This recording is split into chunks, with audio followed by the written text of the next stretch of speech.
for joining us as we chew the fat on the finale of the Barkley Marathons. It's been such an exciting few days coming up on 60 hours. We have, 12, 13 minutes to go before the cutoff. I'm Aaron Shimmons. We do a monthly show called Trail Talk on YouTube. Some vlogs, some race videos, basically anything trail and ultra running, usually with a mountain focus. Brian, my co-host for this show, is one of our regular panelists. Brian, aka Wolfie, as we call him, dialing in from hot Arizona. How's things, Brian? It's good. I got the AC on, so we're good over here. We got a nice little crisp cider, so we're ready to dig into this. Cheers!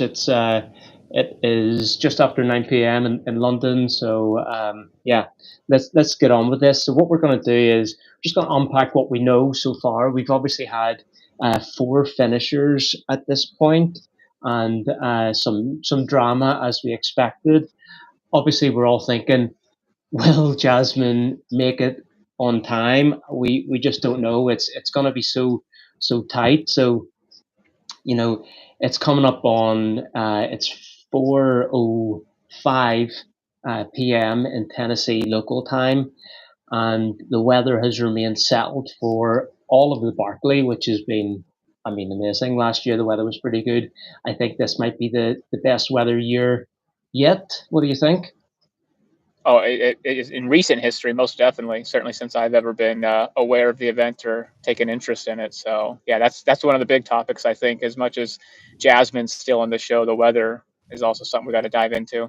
Yeah, when have we ever had a year where there hasn't been some sort of storm come through, some rain, some winds, whatever? It's been like an ultra running holiday out there with the Briars. Yeah, yeah, yeah. It seems like there was a like what about a 7-8 year run where the weather was just impossible to probably complete the event. So kind of nice to see the pendulum swing the other way and give them the best shot these guys are going to see to get the finish. Yeah, totally. So obviously the big news so far is that Ehor Beres, the Ukrainian Canadian runner, finished with what can only be described as a smug face. Did you catch that smug face? I did. I did. I'm I glad we love it. got. I'm glad we got that. I love it. So 58 hours, 44 minutes for the smug face finish. He ran 12:58 for the fifth loop, which is by no means a super fast loop, but he did what he had to do. He looked like he finished comfortably. He has honestly looked solid from start to finish. Impressed, but with Eeyore, yeah. Oh, absolutely. I think, and I don't know if it's accurate, but apparently the quotes flying around. He taunted Laz and said maybe you should add a sixth loop. So apparently he felt pretty confident about the effort he had out there today. That's something we've seen on Twitter. Yeah, he's quoted as saying, maybe add a what was it? Maybe you should add a sixth loop.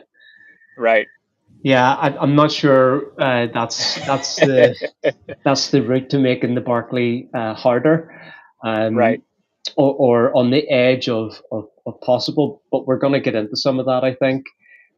Yeah, Jim, we're 10 minutes left, 9 minutes nearly before everyone out there gets tapped out. Uh, Interestingly, Barry's time was 21 minutes slower than Aurelian's from last year, which is interesting. Yeah, and I think with Barkley, it's kind of hard to really compare year over year. Even with better weather, you make just a. I feel like this is a type of an event where we all run traditional types of races, 100-miler or fixed time even, but the mistakes you make at Barkley, I'm sure, extrapolate with much bigger consequences to your total finish time. So hard to really say, why he would have finished slower with better conditions. Maybe he was just doing all he had to do. It didn't seem Yeah, like it was too taxing for him. Did, right. did, did the guy even break a sweat? Yeah, maybe just the fifth loop was just a pure victory lap where he was moonwalking and stuff. So who knows? Obviously, this guy is kind of new to a lot of us. Magnus mentioned in the chat that he was second to Harvey in Big's backyard. Somebody else mentioned that in one of the previous streams, and he's won whatever there is to win in Canada. Fat Dog 120. He was second at the infamous WAM event a couple of years ago. So the guy has pedigree, but also his ultrasign up only goes back maybe I think 3-ish years. So fairly new to the game or fairly new to North America. I'm not sure. If anyone knows any more intel on that, drop it in the chat. It'd be fun to know that and get that spread around in later shows. And then It we is had fascinating to see it is fascinating to see the success at both the Big's Backyard format and then also at Barkley. I can only attribute that maybe to just the sleep deprivation that you're able to persevere through. Those two events seem wildly different, but to see some similar names pop up at these two events kind of struck me as an odd takeaway here.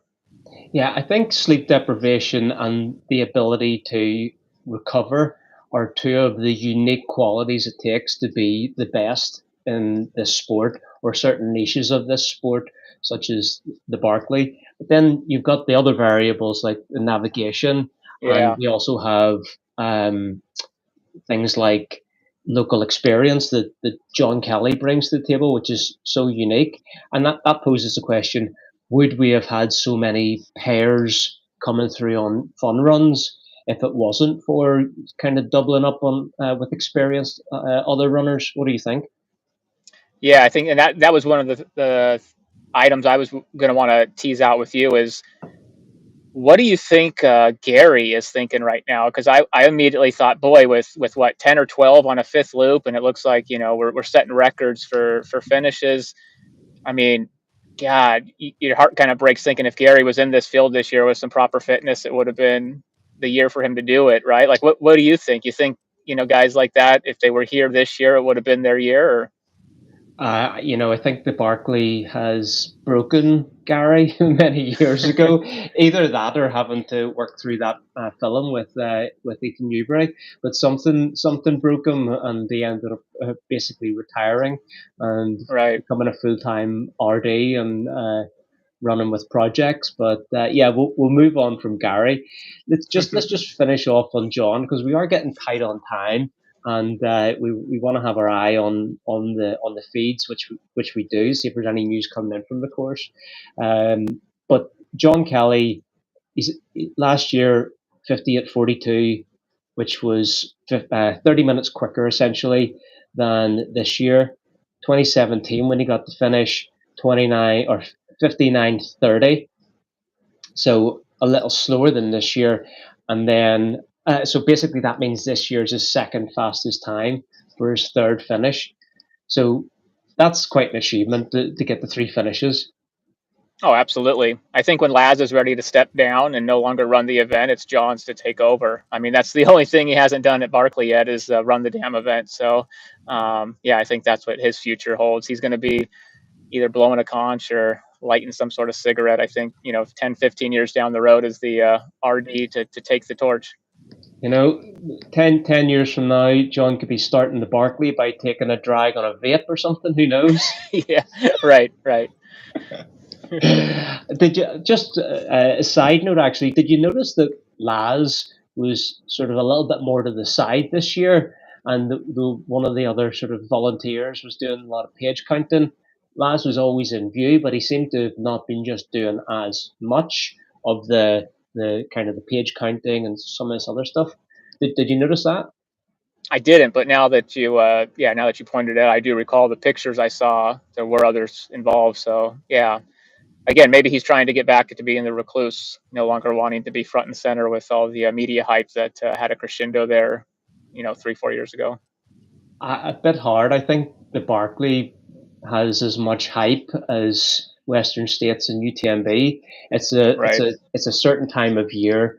Nothing else has happened. I certainly feel like the Barkley has come around, and okay, now it's ultra running season. We've had our big buying event in March, and LFG from here on, right? Absolutely. How much more time we got? We got to be we're cutting it close, right? Yeah, we are, and it is 4:14 local time, so we've just got a couple of minutes left. Let's go, Jasmine! Come on, Jasmine! Come on! We want to see you get this finish. Yeah. While we're waiting, we've also had Jared Campbell come through for his fourth finish and 59:30, and quoted as saying that new section is brutal. So. Ooh. Jared Campbell with the fourth finish. So happy that guy has touched the gate and completed 5 loops again. What do you think of Jared? Right. Total class act. I think it was mentioned here as far as how he, I think, deferred and let somebody else go with the more preferred direction there, if I'm getting the intel right. So, yeah, I mean, just a classy guy, deserved the finish, and I mean, good for him. I mean, only somebody with his experience, I think, could say something like that, where that new section was really brutal, right? I mean, half the field, 80% of the field, they wouldn't even know what a new section looked like. That's just how much course familiarity he's got out there. Yeah, that's so true. And just refresh, nothing yet in from Keith on X. Another finisher we've had is Greg Campbell, 8 minutes after Jared in 59:38. Yeah, been a solid guy. I think in the first stream we took the mickey out of him a little bit because he was from New Zealand, pondering whether he may have been the guy that dropped the trash. Right. Thankfully, it wasn't Greg, but he's come through and first time finisher. One Awesome. previous fun run. So that's our first time finisher for this year. Is that right? Good. Yeah. Good. That's good to see. Well, yeah, because I mean, as Ehor, much success as we've seen, it's Ehor too. Yeah, he just rocked up Okay. and did it on site. That's how easy it was for Ehor. Wow. Yeah. That does put in perspective to what he accomplished. So that's crazy. Yeah. So another fun fact that we have is Sebastian. I'm not going to try and say his surname. The Frenchman, on his first attempt, admirably has got through and finished 4 loops. Went out on the 5th, but news coming back in that he actually did not complete the loop, and he's faced the bugler, so he is out. And to be fair, I think even time wise, he was a little bit late. As in on his 4th loop, he was always going to be crunched on time. Just looking at the lap times, he was 45 minutes after Jasmine on the 4th loop, and we know that Jasmine is potentially out here. We're now on 4:17, and there's no news of Jasmine finishing, so it's not looking good. Let's hope that Keith is too busy watching the finish, and there's going to be a delay of some minutes coming in. But that would be devastating. What about Damien Hall? Just while we wait to see, do we have this confirmed? What about Damien Hall? We've sort of we've pondered through all of the live streams whether he would make it when it came to a solo loop, and he hasn't. He has finished the loop, but from the wrong direction, which is basically another way of saying he got lost, which is something that we thought might happen, or we thought could happen. We knew. We're getting some updates. We're getting updates. We've got an update from Simon. 59:58:21. Thank you, Nadine. Oh my goodness, history is made, and we're here live, guys. Yes. We got 235 people live celebrating this monumental achievement. Unbelievable. Brilliant. Jasmine Paris with the 59:58 and 21 seconds. First female finisher in Barkley history.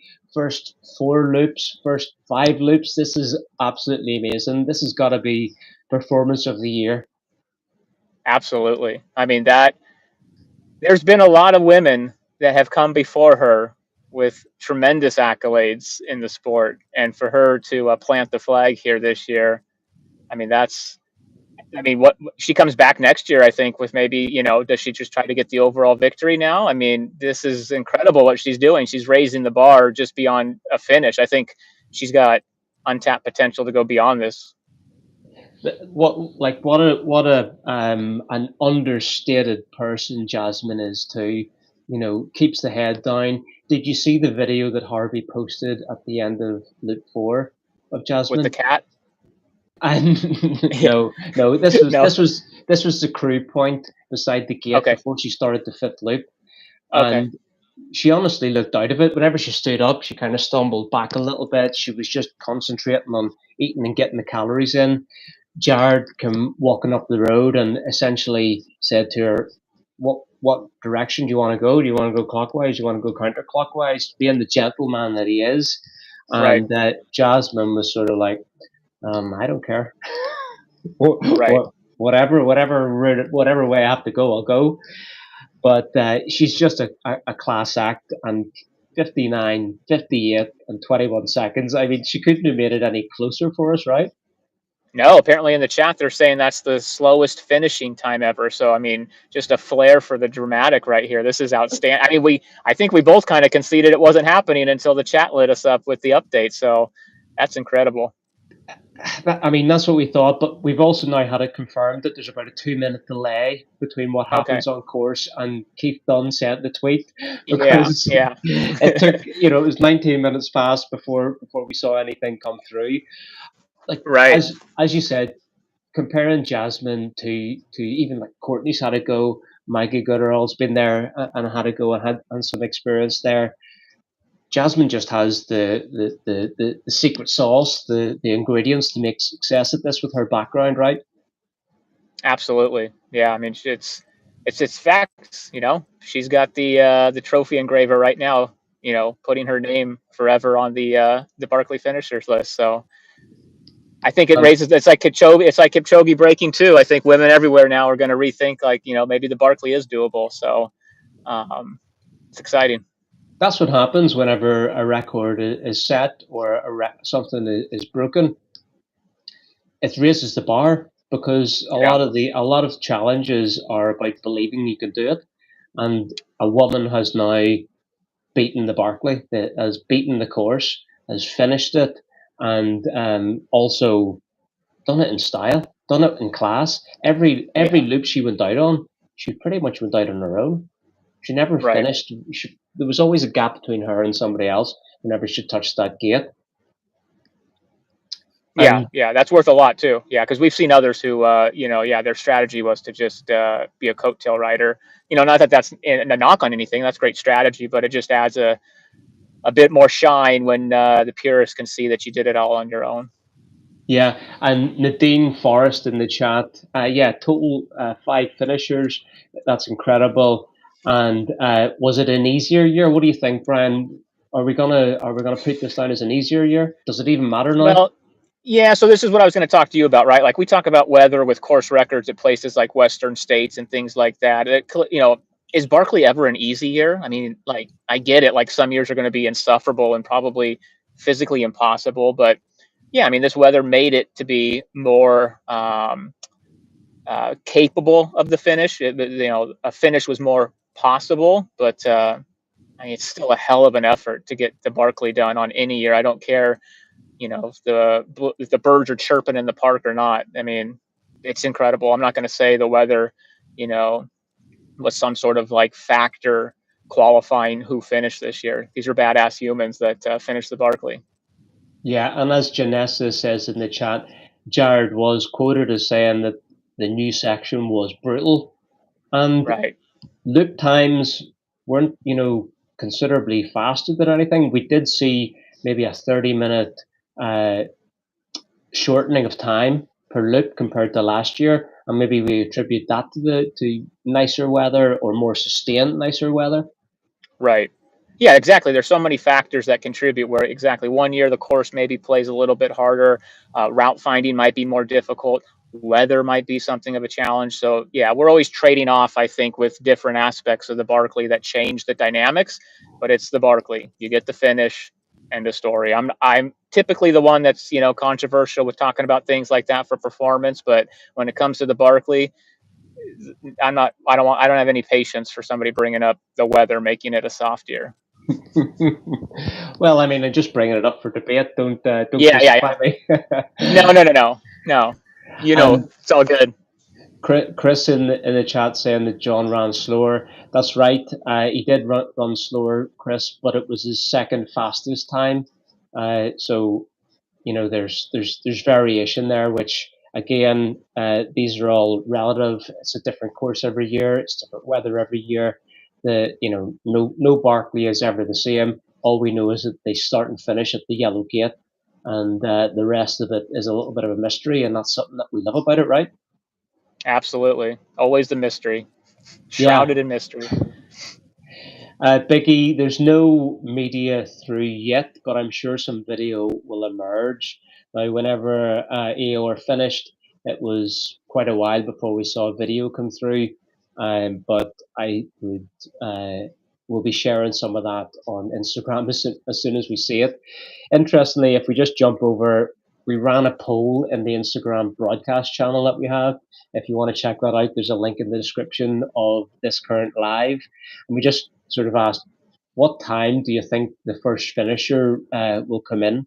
And most people thought it was going to be a high 57, and which was a bit of a surprise. Some people even thought it was a 56, but I don't know if the people who were clicking 56 had any clue about how long a loop was going to take.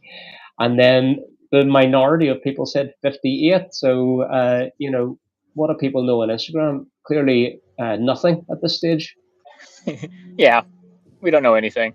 The people that know it are out there on course, out there actually doing it. So we're just we're pundits just clicking a button on Instagram. That's all we are.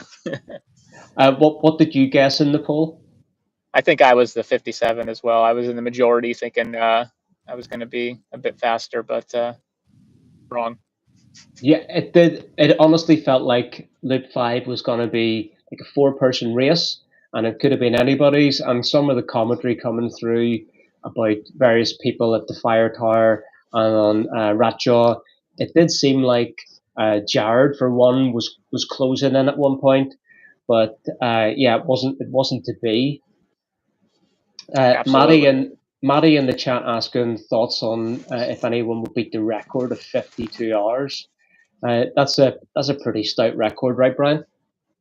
Yeah, I mean, since what we just saw this year from bona fide veterans and newcomers that are, you know, every bit as polished as what's been had before. So, I mean, what year was that set? What year was that? How many years are we talking about?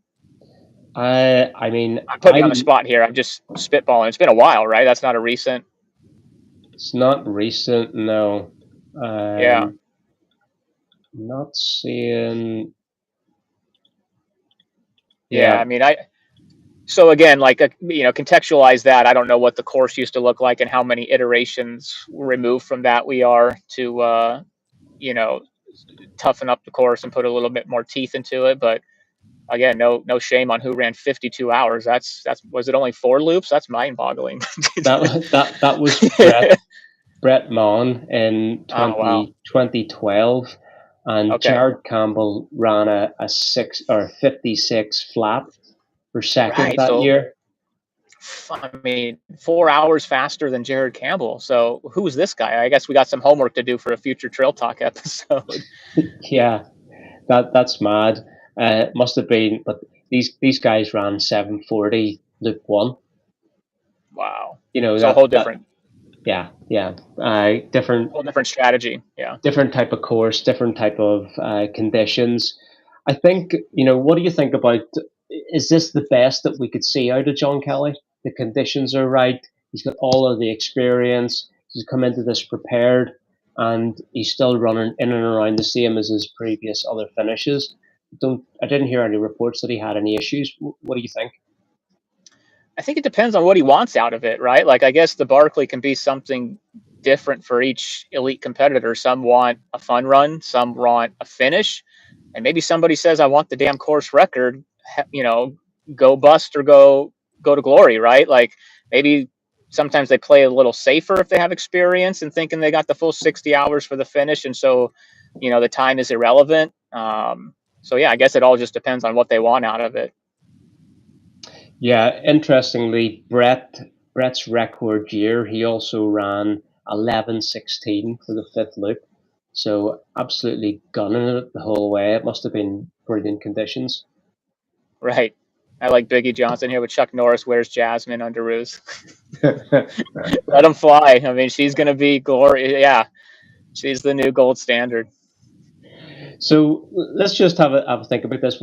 Was this the right mix of competitors? We had John, we had Jared, we had multiple finishers, we had people with experience, we had good navigators, we had good weather. Was this just the perfect mix for a record 5 finishers? I think so. Yeah, I think the recipe was brilliant there with not only the vary of experience, age, gender, international, domestic. I mean, yeah, this was great. Hopefully they can bottle it up and run it back again next year. It'll be interesting to see who Laz invites back next year, and also will Jasmine come back? I know she's not mad on the international travel, but she felt that one go at the Barkley wasn't enough, and she had to. She felt something there, and she needed to come back. Yeah, yeah. Well, that'll be interesting. What do you think about, like, I mean, on a level of just fan awareness, right? Like Barkley has everybody's attention. Not much. Not much is given to the winner by way of sponsorship. You go win Western States or Hard Rock, and you've got sponsors knocking on your door. I don't get the same feel from the Barkley Marathon. I'm not saying it needs that, but it's just kind of fascinating, necessary, like that as the sport is growing, Barkley isn't a launching pad for people that clearly have the skill set that transcends the sport at the highest level. Yeah, well, I think most people would agree that John Kelly kind of looks out of place in all this La Sportiva garb. I mean, La Sportiva doesn't make this the nicest looking gear anyway. It's good quality, questionable colorways, but he looks odd as like the sponsored athlete there. And you have people. I had a couple of direct messages on Instagram saying, we're all mulling over buying the latest gear each week, each month, or whatever, and we have these old boys rocking up with 10-year-old Ultimate Direction vests and doing 5 loops at Barkley. So Right. we're just looking for easy ways to success, and instead of just doing the work, right? Yeah, totally. And like Richard Wilson said in the chat there, maybe sponsorship would actually hurt your chances of getting invited, right? Laz probably might be the he's the one that's not looking for the guy that's got the polish or the charisma. So yeah, I mean, it's fine. The event exists anyways, but just kind of fascinating to see that a brand has been attempted to try and penetrate the Barkley and sink their corporate marketing hooks into some of these athletes that are incredible. I just love that we have all of this talk about live streams and recap shows and professionalizing the sport, and then Barkley has gone backwards. So it takes until about loop 3 before we even know the names of people. Right. Nondescript guy in flamboyant shorts, small European woman. These are just amazing. Like, never change Barkley, right? What does the chat think? Do we ever want Barkley to change? What do you think, Brian? I don't think so. I don't think so. This was hilarious this year with the aliases and having to do internet sleuthing and piece together different cryptic posts from people and obscure pictures, and then bouncing ideas off your buddy, and then finally loop 2 or 3 you confirm, like, yeah, okay, they're in, they're there. Like, that's wild. It's good to have one event like this. I don't want them all to be like this, but one's good. That's true. We wouldn't want to be reporting something like this every month. And Nadine saying in the chat that Jasmine's Wikipedia page has already been updated, that she's a Barkley finisher. Wow. Well, I know you can pre-schedule posts to go out. Maybe she pre-scheduled her wiki. Like, that's some confidence if she already had the update to her wiki planned, and then her friend just hit send once it was official. That reminds me on John Kelly scheduling the tweets one year. Was it Right, last that's what year? it was. That Yeah, was that was a stroke of genius. That was brilliant. And absolutely. what else have we got in the chat here? There's Lionel, welcome, good to see you. And Simon Hodge, yes, the dedicated Trail Talk audience is chiming in on the chat. Yes, John Kelly scheduled tweets was definitely a stroke of genius. No content yet coming through from the course with or no videos, but I see Keith has just 21 seconds ago. So hit refresh, everyone. There's a picture of the finishers at the gate, and all smiles, and not anyone in sponsored gear bar John Kelly. And on that sponsorship note, Jasmine was sponsored by Innovate, and I believe she broke away from Innovate because she didn't feel the need to have the small amount that they were paying. Innovate's a small Lake District company. She didn't need the new season's gear, and she's a working farm vet, so she's already got a well paid job, and she just saw it as I don't need this, so why bother? You know, Yeah, she didn't want or seek the kudos or the limelight of being a sponsored professional athlete because she has a day job. yeah, and yeah, exactly. And I think that is probably a through line with most of the contestants at Barkley, and certainly the finishers, the ones that at least immediately come to mind, is even if they have sponsors, it's not something that they're seeking any level of fame other than just the support for the gear. And maybe they like participating with product development and things like that from a engineering type of mindset. So yeah, that doesn't surprise me at all. Yeah. So Sharon in the chat is asking for a rundown of the finishers. So we'll run through that. We had Ehor Berries coming through in 58.44, then John Kelly in 59.15, Jared Campbell in 59.30, Greg Hamilton, the Kiwi, on his third attempt in 59.38, and then Jasmine Paris on her third attempt in 59.58 and 21 bloody seconds. Bravo! What a performance! I even at the fun run, Jasmine was on a sit down BBC breakfast show in the UK, and Wow. I think it made its way around various syndications. But I mean, what's going to happen now? She's the first ever woman to finish the Barkley. This is going to blow up. This is going to be front page stories everywhere tomorrow, right?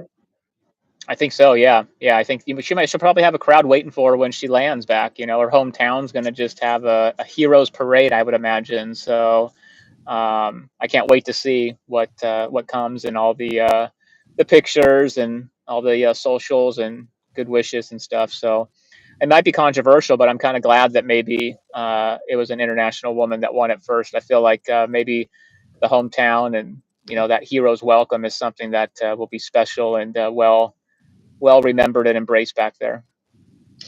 Yeah, Jasmine is from Edinburgh, where she lives with her husband Conrad Rollick, who is also an absolute stud of a fell runner. Very same type of style of running, head down, self-navigated, self-supported. I remember he arrived in Ireland to support Jasmine when she was doing a round of the British fell running championships, and he decided the day after the race, what's this Irish fell running round, the Dennis Rankin round? I'll give that a go. He threw his name into the hat, registered for it. You had to do it 24 hours before. Went out with a couple of flapjacks and set the new record, which was a 90k route, by That's the way. wild. 90k route. He Yeah, ran it in something like, I think it was like 14 hours or something. So uh, they have pedigree. They're going to have super fast mountainous children. It's going to right, be exciting times ahead. This is evolution, folks. This is what we're dealing with. As right. and Simon saying in the chat there that yeah, Jasmine has no problem wearing Innovate gear. she likes the gear, she uses the gear, but she just didn't feel the need to, continue as a pro athlete. And Right. so let's just throw a question out there to the chat and also to you, Brian. How does Laz make this harder next year? Ooh, that's a great question, right? Because I know Laz wants to be, or I assume if Laz is, authentic, which he, gives nothing but indications that he is, he's not going to do anything artificial, right? He's not going to do something silly, like a miniature golf course, put a windmill on course, right? So he's going to go back and probably scout it, maybe look for areas. I'm sure he knows where he can probably tighten it up a little bit, make it a little bit more difficult. I mean, I don't know. I mean, the whole thing's a mystery. I don't even know what the courses look like in the past. So we're just spitballing here on how he can adapt the course to the increased capabilities of the participants. I think a lot has to maybe do with the start time. I think there was more of a conventional start time. What was it, like five in the morning, right? Local, was it somewhere around there, or 6 in the morning local? 5:17 So a.m. Yeah. yeah, I mean, maybe there's some analytics there that say a start time somewhere in the middle of the morning, or again, maybe it's weather dependent on how he likes to start it. If it's cold, foggy, and wet, he likes to let him go right in the middle of the morning, right, or in the dark of the morning. So I think he just kind of figures out what he wants to do with the route, the book placement, and then decides with what the weather projections are going to be for when the start time is. I mean, what do you think, right? I mean, how do you make it harder when you're the only one that really knows that course as good as he does? I've got a few ideas which Yeah. I'll throw out here, but uh, in the chat, please let us know the best way you think to make the course harder. He's got a couple of options. Now we're hearing that a lot of the course has already been used, or a lot of the state park has already been used. So one way to make it harder is it needs to be either a route that has more vert. So he's going to have to include more vert per loop, which is going to extend the loop time. It's not having to extend the time of 5 loops. He only has to make one or two changes to add, 1,000 meters of more climbing is probably uh, an hour more per loop.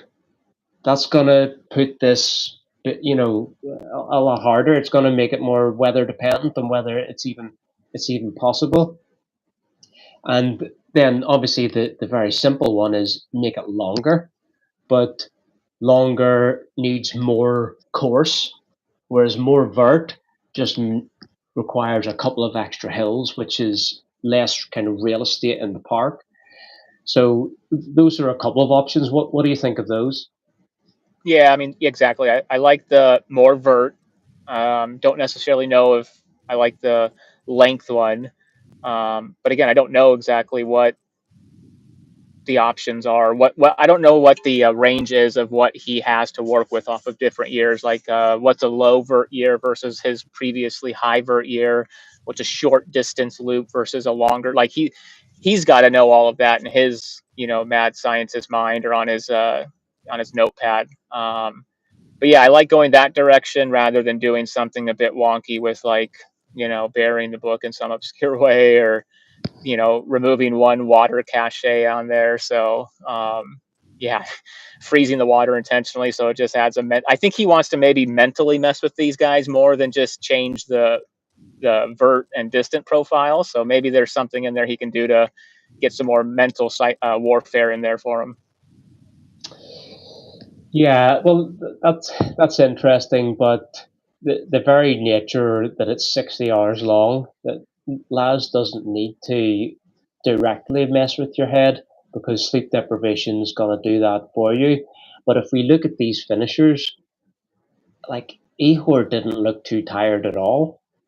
He's he's looked fresh the whole time. So are we just getting to a point that we have athletes that have this insane ability to work sleep deprived? I think Igor didn't get the note that you come to the gate looking deprived, even if you're faking it. I think that's like John Kelly and these other guys, right? Like even if they feel fresh, they know I'm not going to sit here and give Laz any reason to think that he needs to do something to ratchet up the difficulty. But Ehor just, like, I think there's a lot of people that are probably not Ehor fans right now with the add a 6 loop comment and the smirk as he touched the gate, because you're right. I think he's just unleashed the Kraken, and Laz is going to go hellbound next year with what they have to face. That's just my thoughts, right? Like you can't taunt Laz and think that you're going to get away with it. Yeah, people are gonna pay for that smug face. I think we're gonna see Ehor's face across memes forevermore. You know, Right. the Instagram meme creators are gonna be all over this. We had Critter Cat in the chat saying no polls would make it harder. Yes, it certainly would make it harder, but that's not a realistic option. Right. You know, polls are polls. They're part of the sport. I think we're past the days of calling them wizard sticks and cheat sticks and all this type of thing. Yeah. There's another comment in here that was interesting about how many books Laz adds. So the number of books that you have to find each loop, I guess, changes from year to year. So I guess that's another variable that requires more, mental awareness to know how many books you're on, and again, more route finding to go from book to book. So again, Yeah, just this event just continues to have more and more obstacles that pop up, that aren't just the weather, that changes how fast you can actually traverse the distance and vert on that given year. yeah, that actually is a great point. I think adding in another checkpoint that people have to navigate to potentially ticks two boxes, because you have the ability to add distance, vert, and navigation, all by just adding one extra book to find. So that is a very good option. No doubt Laz is probably thinking about these things already. Again, Right. there's weather, there's course changes. There's also, is it daytime or nighttime? I think we would probably all agree that a fourth or fifth loop in the dark would have been much harder and potentially unachievable. You know, if this final loop had been in the dark, we wouldn't have had Jasmine finishing and taking that historic First Lady finisher title. Right. Yeah, definitely. So I think, again, we're all going to see Barkley return back to its normal statistics in the next couple of years. It was depressing to have that 5, 6, 7 year run of no finishers, or one finisher over a 10-year period, or whatever the stats were. I mean, that was a rough decade to be a fan and a participant of Barkley, and that's when it earned its name, a race that eats its own. Now, you could say Igor's over here having a buffet of compliments of the Barkley, so it's completely flipped. Do you think we'll see Jamil Corey come back next year? I'm sure he is absolutely kicking himself that he's not there this year, because Yep. if there's one guy that put in the work but maybe just give up too soon, it's Jamil. He was another one in the Gary vein that I would be thinking, man, if only I stuck it out to see this type of course and entrance list and weather, would this have been the year? But yeah, I mean, he seems like he's got his hands full with Aravaipa right now, and I don't know that he's got the time to. I miss his vlog, the Steep Life vlog, when he was doing his Barkley vert challenge. I mean, that was some of the best media we saw, I think, in trail running. So I miss it. Be great to have him come back. Totally, yeah. It was definitely an inspiration for me back in the 2014, 15, 16. Those Yeah. sort of training vlogs and things, just having fun with it, and it was authentic, but still well done. I think that was the early blogs that sparked and got a lot of traction and interest globally. I mean, I used to bug Jamil forever whenever he didn't drop one. I was like, Right. when is the next one coming? I thought I was the only one. that was definitely me as well. That intro that intro theme song was golden. I mean, I don't think I've heard another like EDM ultra running theme song like he had. I mean, it's the best. Simple, short, snappy. We, Yeah, you, it never grew old, right? yeah. We What had do we got? Tracy in the chat saying they had exceptional weather. That had a lot to do with this, but incredible talents. Yeah, totally true, Tracy. All of that, great weather, perfect mix of competitors, experienced, talented, and yeah, maybe Laz blew the conch at the wrong sort of time, or at an easier time, because you only have to count forward 60 hours, and he would have known that last loop wasn't going to be in the dark. And just for everyone that's listening, I think the final loop for the people who finished, they only had about 3 hours in the dark, and then about 40 minutes in sort of dawn light. So that's early parts of the course. They would have known those bits of the course better than the middle or the furthest aspect. So probably an advantage there. Absolutely. I mean, with us keeping Jasmine as the topic here, what do you think she needs to do from here to have some high rankings with her finish in Ultra Runner of the Year voting? Like, where do you go from Barkley? What type of resume do you have to put up to kind of, you think, keep the voters interested in your season? I mean, I don't know if she's that interested, but No, Jasmine. I know. She's not, right, but I'm just we're debating that now while it's happening live. What do you think? I mean, I think if you think about sort of races that have interested her, she was one time course record holder of the Spine, the hardest race in the world, or one of the races that claims that. Definitely one of the very difficult winter races. Course record holder there, outright winner. Um, expressed milk mid race to her newborn child. I mean, this is the sort of athlete we're talking about. Absolutely incredible person. But I just flicked on looking at her UTMB runner page, because that just shows us some of the races that she's done. And so 2022, she DNF'd UTMB. She has experience from the Matterhorn Ultra, which is 175k and 11,500 meters of vert. She loves these big mountain challenges. She has experience at Ultra Tour Monte Rosa, which is said to be the hardest 100-mile mountain race in Europe right now, taken over from the one-time Andorra Ultra Trail, which went bust over the pandemic. And then going back to her Spine win in 2019, which was an 83-hour effort for 420 kilometers. And, she doesn't race that much. She'll do a couple of things a year. So we might see something from her towards the tail end of the summer, but we might not. Who Right. knows? So fair point. Probably not going to be Ultra Runner of the Year in high ranking just because of the resume not catching any other major race with competitors. What about Performance of the Year then? How do you?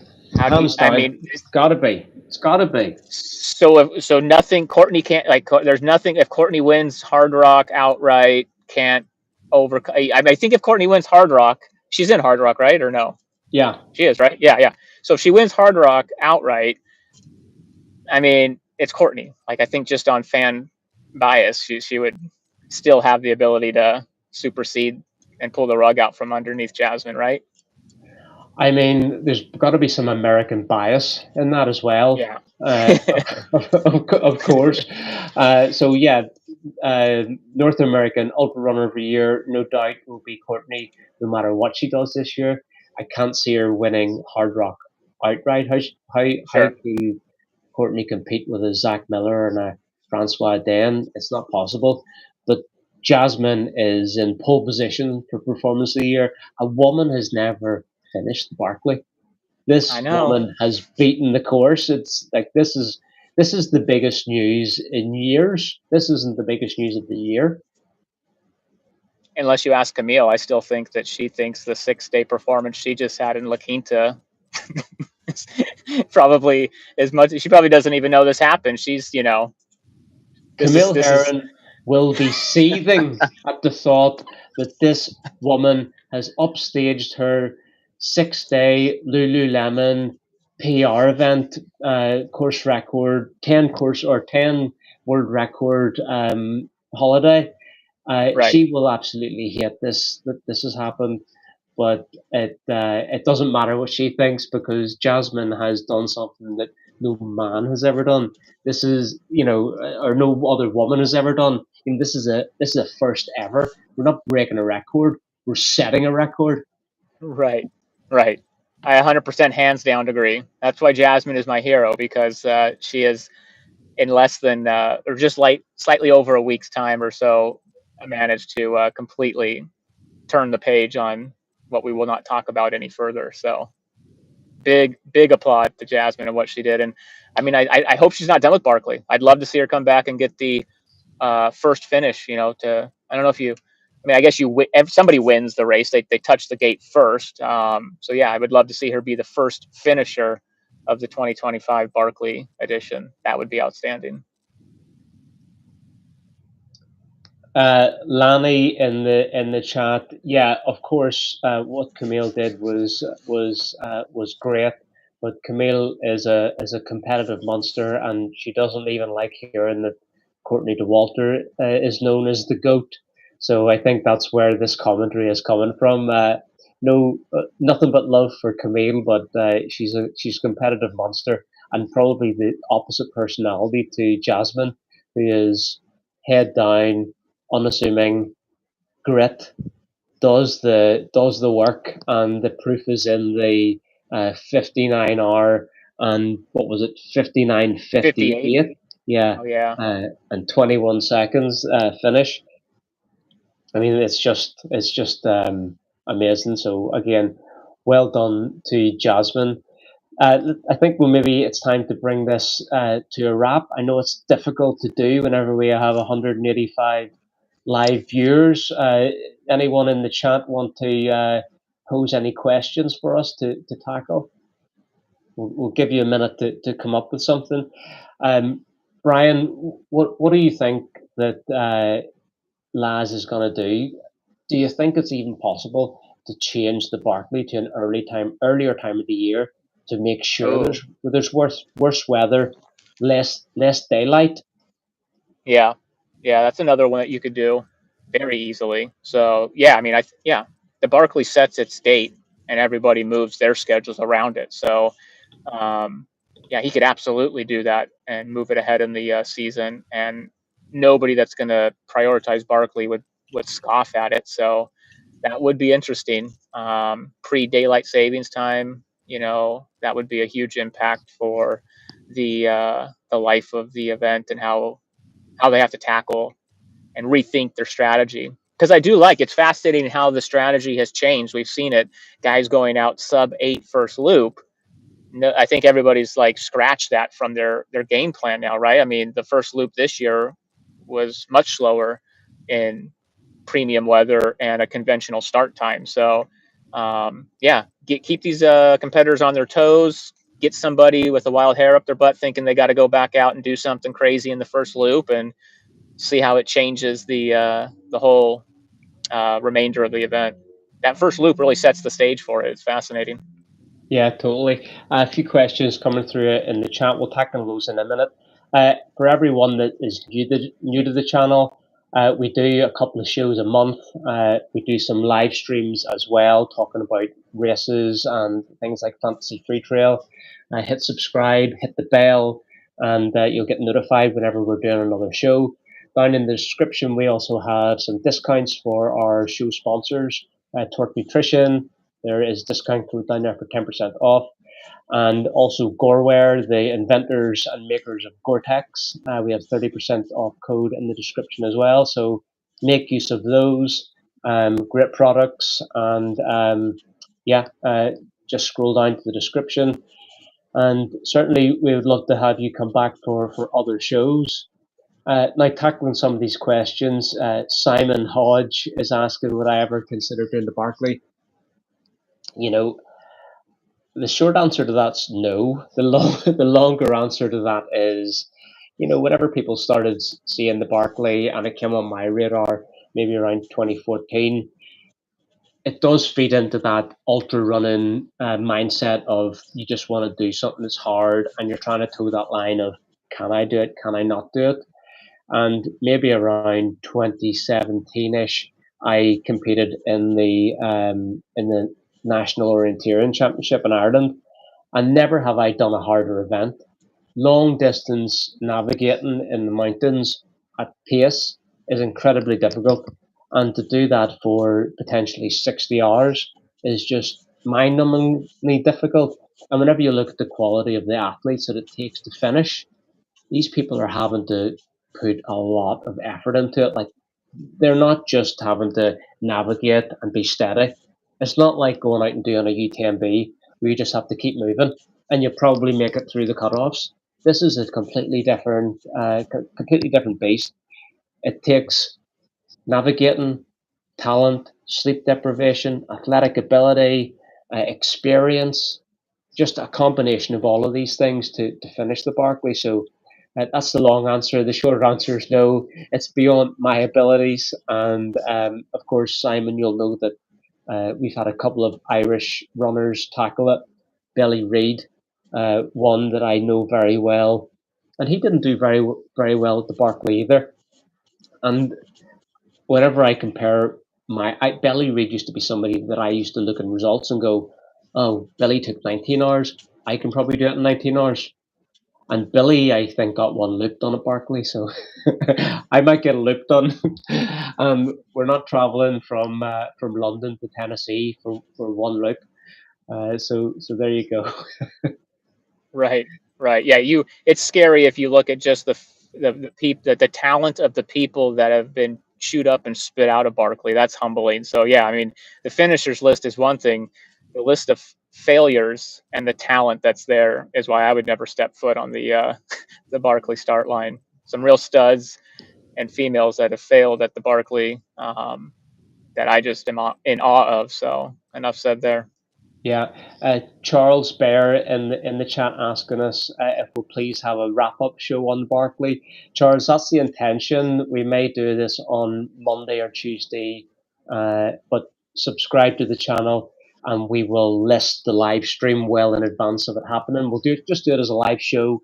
We'll bring on multiple panelists and maybe we can bring in some interviews as well from people that have been at Frozen Head. So that is something that we're working on. So please keep an eye on the channel for that.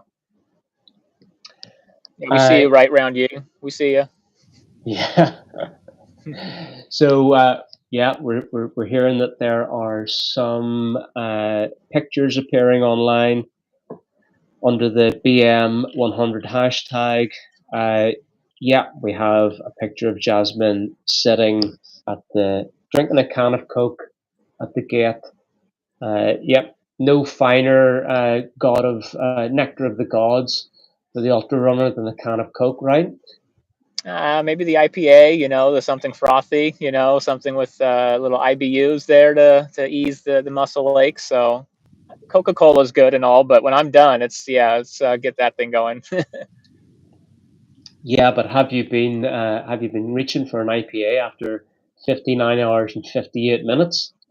No, I haven't reached for anything after 59 hours and 58 minutes, but maybe some nice big Magnum bottle of champagne to, uncork like a Formula One victory. I mean, that's what I would love to be a fly on the wall is just sitting in the park this evening. You got the campfire going, people relishing in their finishes, the buzz there at that campground with the first female finishing the event. It's got to be outrageous. I mean, that's got to be, just giving you chills to be there hanging out, knowing that it's such a closed group of individuals that'll have this experience in life to be at the 2024 Barkley. It's so cool. I saw them. They had frozen chicken on a campfire. I mean, the food's probably not great, right? Or it probably tastes as good as anything's ever tasted after what you just been through. So It'd be fun. I'm sure somebody's got an acoustic guitar and they're singing, so it's a good time there. I think I would love to actually crew at the Barkley. That would be number one for me, Yeah, rather than run it. And you know, whenever you're camping, like fried dirt tastes good. You can yeah, eat anything whenever you're sleeping. You're sleeping under the stars. So that frozen chicken probably tasted pretty good when it was charred up on the fire. Um, right. Charles is asking us to restate the winners and their times, so we'll run through that again from the five finishers that we've had. Ehor Varies, the Canadian Ukrainian, on his first attempt in 58:44.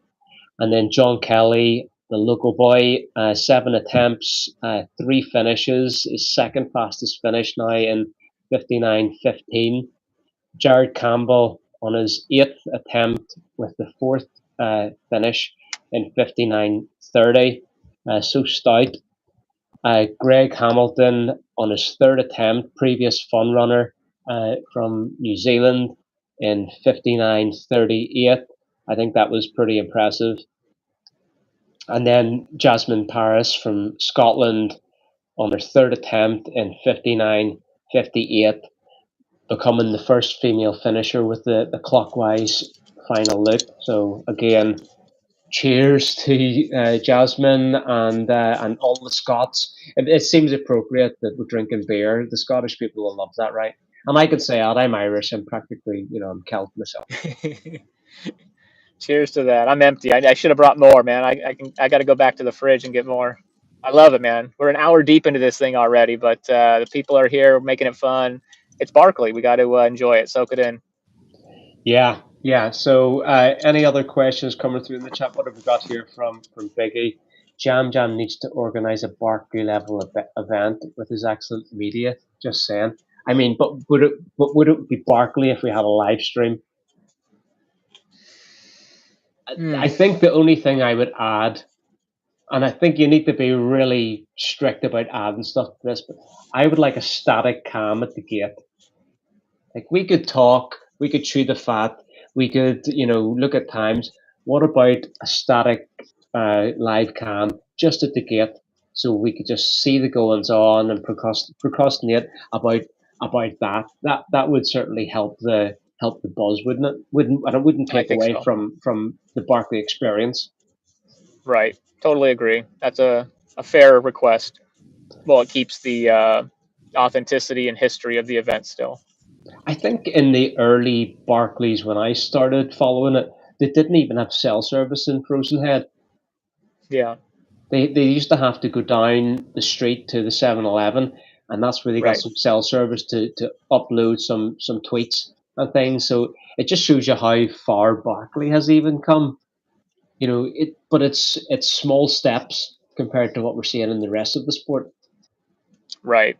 Yeah. And I think it's a slippery slope. The minute you start adding something in, I think you add everything in. So if you bring Aravaipa media into the equation, it starts with a static cam at the gate, and 2 years later, you've got you know whatever the park allows within reason out there. So I mean, maybe the park has its own restrictions that would hamstring media from overtaking it, but I feel like it would be a slippery slope the minute you put one piece of content equipment out there. It's all fair game. Yeah, so true. So we are 7 minutes past the hour, and that means that we're coming up 10 minutes, and we will be 1 hour since the end of the Barclay. Another fantastic year. I think one of the most exciting years in recent history. I mean, would we have to go back to the failed Gary Robbins attempt where there was so much drama but also heartbreak. But this one has ended in joy. Right. I agree. Yeah. I think now that we've had enough time to go back and kind of dissect the Gary situation, I kind of wish we never had the film. I kind of wish that the event never got that big, that Ginger Runner was never out there doing the documentary. He might have been able to not take as much shrapnel mentally from having that film and having to tour it and relive it endlessly, right? Like if he just would have had that where we all just didn't see and know what happened and be on 24/7 loop with the news for, a couple weeks, like I think that would have been a more fair treatment of the experience. So yeah, I'll take no media and let these guys go out there and these gals and battle it out. And I mean, what we had today was amazing. It was just this organic experience where the chat let us know that Jasmine did it. Like, I'll take that hands down all day over, something similar to Cocodona live feed. Yeah, that's a great point. Actually, I've never thought about that. It could have been the media tour, which lasted about a year with that movie. That could have been what put Gary over the edge. We just had to relive that heartbreak, and I mean, you would just And he be never done started done at off that for point. that. Yeah, he never asked for that. It was something that just happened kind of with his friendship with Ethan and Ethan being a content creator, and it happened. It was a unfortunate accident of circumstances. So yeah, it's too bad. So we have Kev asking about the names of the runners and the times, the two that didn't finish. So I think you must be talking about Damien Hall, uh, the Englishman on his second attempt. He actually finished the fifth loop, but from the wrong direction. So he made a nav error and therefore was tapped out. So unlucky demo, but we did think that this might happen. That maybe navigation wasn't going to be his strong suit whenever he was going on his own. And then the second one was Sebastian Raikon, the Frenchman, on his first attempt. And yeah, unfortunate for him. But let's just also point out he was a first time Barkley runner and he got on to the fifth loop. So that in itself is, on many other years, would have been a great result. So they're saying that he did not finish the wrong direction. So maybe some controversy brewing on what the actual logistics were. Did he take quitter's row, or was it a genuine finish from the wrong direction? The tweet 1 hour ago, so that would have been 7 minutes before the cutoff. Damien Hall came in from the wrong direction after not completing loop Got it. 5.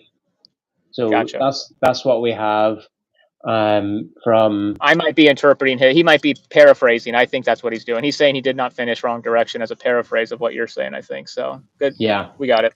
Okay. And Sebastian, all we know is that he did not finish loop 5, so he's either run out of time and come back, or he's quit out on the course and been brought back. But we don't know details of that. Yeah. And Biggie Johnson there, love the question. That's something we bounce around and chew on a lot at the Trail Talk show with the normal panel. So definitely tune in if you want to hear our takes on trail running, its growth, and how we like to see it. My short answer from the professional side, I'm all in on growth.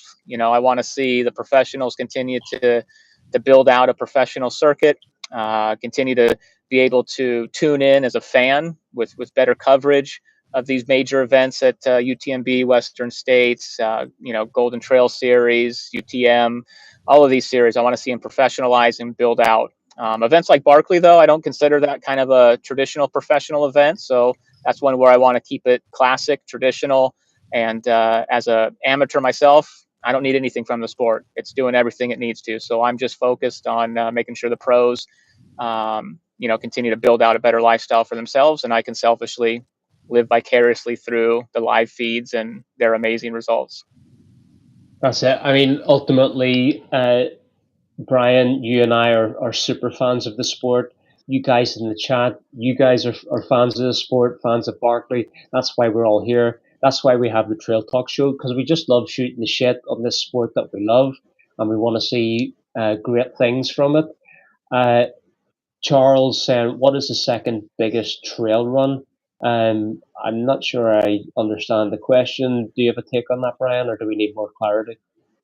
Yeah, more clarity, right? I mean, if he's just saying what's the second biggest event, it has got to be UTMB week in Chamonix, any of the events, but the major one that circumnavigates would be what I would consider to be the biggest trail event, not the second biggest. Barkley is not the biggest, not the biggest trail run. I would say it might be the hardest. Can we even call it a trail run? It's it's off trail. It's orienteering. It's ultra running. I think we can say yes, it's ultra running. We can say it's not orienteering as a sport, but it involves navigation, which trail running generally doesn't because it's marked courses. There's no trail. There's no trail race where you also have to navigate. So Barkley is very unique in that sense, and I'm totally with you there. We want it to stay unique. We love it for what it is, and I'm gonna write a strongly worded letter to see if we can get a webcam at the Yellow Gate for next year. There you go. I love it. Just send the cam too, so there's no reason not to have the piece of equipment there. We're gonna wrap it up in a few minutes. So any other questions, get them in. I think it's going to be timely if we close the stream at 17 minutes past the hour, in line with the Barkley cutoff 1 hour ago. We appreciate everyone joining the chat. We appreciate you joining the 5 streams in total. It's been a fun few days. We will be doing these live streams for other races, not just the Barkley. So hit subscribe, hit the notification bell, hit us up on Instagram as well at I Run Over Mountains. We have a broadcast channel where we pose questions to the community and then talk about them in the show. On this particular Barkley show, this final loop show, we asked the questions of first finisher will be in 46 or 56, 57, 58, or 59 hours, and the majority come up with 57 hours, so the majority were wrong. And we also asked the question, which we haven't talked about yet, will Jasmine beat the clock? And the overwhelming majority said yes. And she bloody well did. She didn't. Go Jasmine. So, I think it's a Friday night. We're all feeling good. We've had an IPA. We've cheers Jasmine as the first female finisher of the Barkley beating the course. And I think that's a great way to wrap it up. Brian, what do you think? That's it. If I had a bugle, I'd be playing it right now. Let's just send this live stream off in Barkley in Barkley status, right? In good tradition and style. So thanks everybody for tuning in. You guys have been great. It's been fun. Hopefully we see you over at Trail Talk. All right, everybody. Appreciate you, Brian. See you next time. Peace, everybody. Absolutely.